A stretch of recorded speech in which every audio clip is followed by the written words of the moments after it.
So I have this empty spot on my wall that I was thinking about putting one of those hanging rope shelves, but if there's one thing you should know about me, it's that I'm cheap.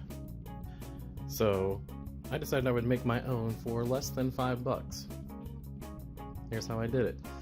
I started out with some scrap barnwood that I just had laying around. I had one piece of it left, and I bought these nautical decorative ropes.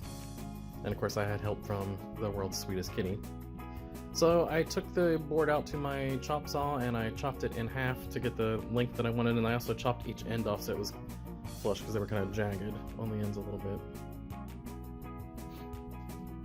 And then I just measured where I wanted the holes for the rope to come through and drilled it with the appropriate size drill bit for the size of the rope that it was.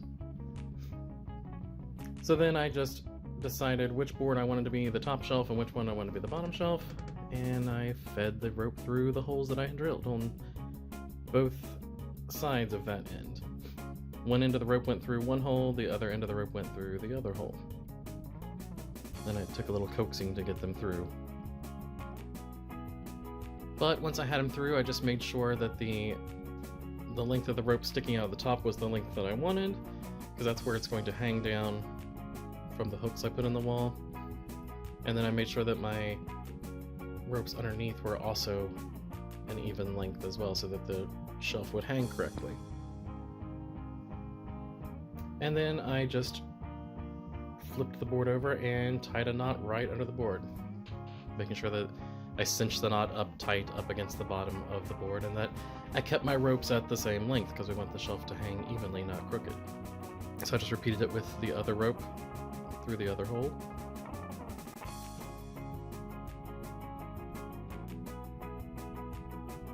Once I figured out how to tie the knot. And then did the same thing with the second board on that end.